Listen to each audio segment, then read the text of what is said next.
What if poverty was a mindset, and changing that mindset could change your financial future? This question might seem to be from another universe, but let's dissect it. We all have our own beliefs about money, and these beliefs form our financial mindset. Some of us have a poverty mindset, where we believe money is scarce, hard to earn, and even harder to keep. Whereas others have a wealth mindset, where money is viewed as abundant, easily earned, and effortlessly maintained. You see, poverty isn't solely about the lack of money, it's also about the lack of mindset and opportunities. The poverty mindset restricts us from seeing and seizing opportunities that could potentially change our financial status. But when we shift our mindset to one of wealth, we start to perceive money differently and open ourselves to new possibilities. Understanding this concept is the first step towards never being poor again. Think back to your school days. How much did you learn about managing money? Chances are, not nearly enough. This is a common experience for many of us. Our school curriculum is packed with algebra, history, and science. But when it comes to practical money management skills, there's a gaping void. It's like we've been sent out into a rainstorm without an umbrella. Why is that? Well, the sad truth is that our education system has traditionally placed little emphasis on financial literacy.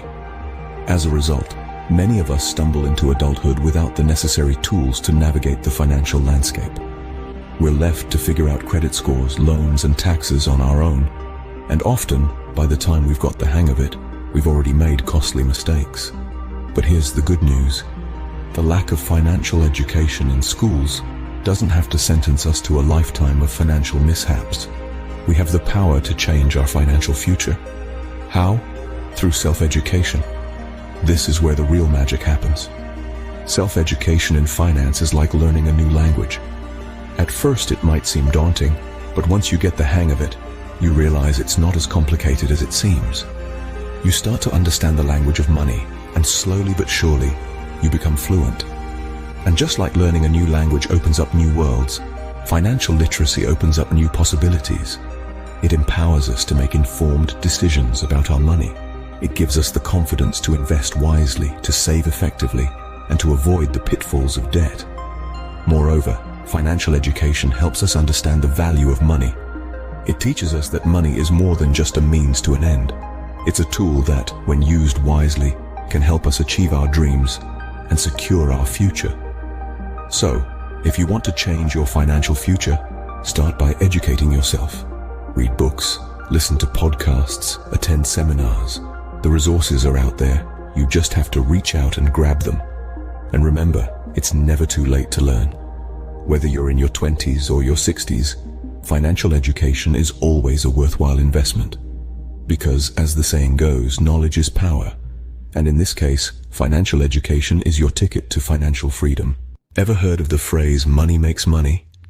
It's more than just a saying, it's a fundamental truth. You see, the power of saving and investing lies in the ability to make your money work for you, even when you're not actively earning it. Imagine two people.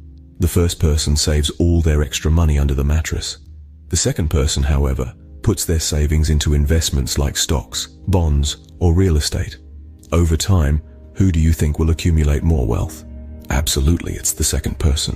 Why? Because while the first person's money is just sitting there, static, the second person's money is growing, multiplying, and creating more wealth. Sure, saving and investing might seem slow and tedious at first. You might think, what's the point of saving a few dollars here and there? But let's take a moment to talk about a magical thing called compound interest. It's the interest you earn on both your initial money and on the interest you keep accumulating. It's like a snowball rolling down a hill, growing bigger and bigger. The more time it has to roll, the larger it gets. That's why starting to save and invest early is crucial, even if it's just a small amount. But remember, investing is not just about throwing your money into any random venture. It's about making informed decisions. It's about understanding the risk and reward associated with each investment.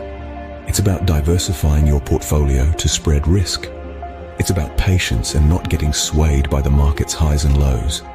Now, this might sound overwhelming, but don't fret. There's a wealth of resources out there to help you get started and guide you along the journey. The key is to start. Start saving, start investing, and start building your wealth. Remember, the journey to financial freedom is not a sprint, it's a marathon. It requires consistency, discipline, and patience.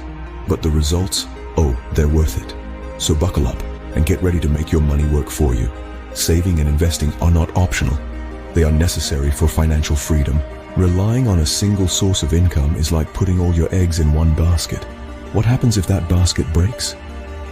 In today's ever-changing economic landscape, that's a risk you can't afford to take. It's time to talk about the value of multiple income streams and why they are vital for your financial security. It's like this. Imagine you're a juggler, and each ball represents a different income stream.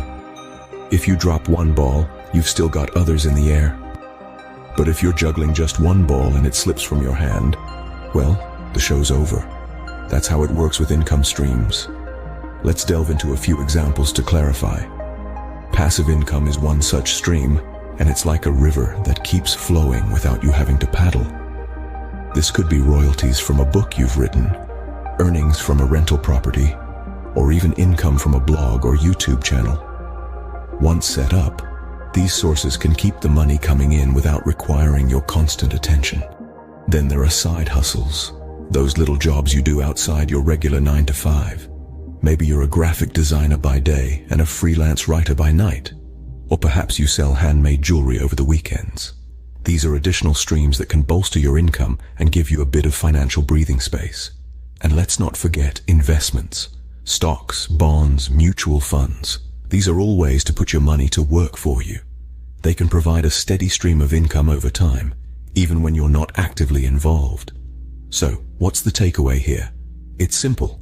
Don't put all your financial hopes on a single source. Spread them out. Diversify. Because when you have multiple income streams, you're not just earning more, you're also building a safety net for your finances. Diversifying your income is like building a safety net for your finances. And who wouldn't want that kind of security? A wealth is not built overnight. It requires discipline, patience, and consistency. Remember those times when you started a new workout routine or decided to learn a new skill? It started with a surge of enthusiasm, but after a few days or weeks, the initial excitement faded. You might have even stopped entirely. This is because accomplishing anything worthwhile requires discipline and consistency. Let's take a closer look at these two crucial ingredients in the recipe for wealth creation. Discipline is like the compass that keeps you on track. It's the force that pushes you to work on your goals, even on days when you'd rather do anything else. It's the strength to say no to unnecessary expenses, to save instead of splurge, to invest instead of squander. Discipline is the driving force behind every successful person, shaping their actions and decisions in the pursuit of their goals. Now, consistency. Think of it as the fuel that keeps the engine of discipline running. It's the act of showing up day after day, doing the necessary work, even when the results aren't immediately visible. Consistency turns actions into habits, and habits into results. It's the power of the compound effect. Small, seemingly insignificant actions, when done consistently over time, can lead to big results. Imagine saving just a small portion of your income consistently, or investing a little bit every month in a diverse portfolio. It may seem like a drop in the ocean at first, but over time, these small actions will accumulate and grow. That's the power of consistency. But remember, discipline and consistency aren't about perfection. There will be days when you falter, and that's okay. The key is to get back on track as soon as you can. In the long run, it's not the occasional slip-ups, but the overall trend of your actions that matters. So start today. Cultivate discipline. Foster consistency. Let these be your guiding principles on the journey to wealth creation. Remember, Rome wasn't built in a day, and neither is wealth. So we've talked about mindset, education, saving, investing, diversifying income, and discipline. But what's next? Well, the answer is simple, yet profound. Start today. Yes, that's right. Start applying these principles, these habits right now. Not tomorrow, not next week. Today. There's a certain magic in starting. It's the first step towards change, towards a better, more secure financial future. Remember, it's okay to start small. In fact, it's often the best way to begin. Small steps lead to big changes, and it's these small, consistent actions that will build your wealth over time. Don't be discouraged if you don't see immediate results. Change takes time. Building wealth is not an overnight process. It requires patience, persistence, and perseverance. But the rewards, they're worth every bit of effort you put in. Start today, and remember, the journey to financial freedom is a marathon, not a sprint.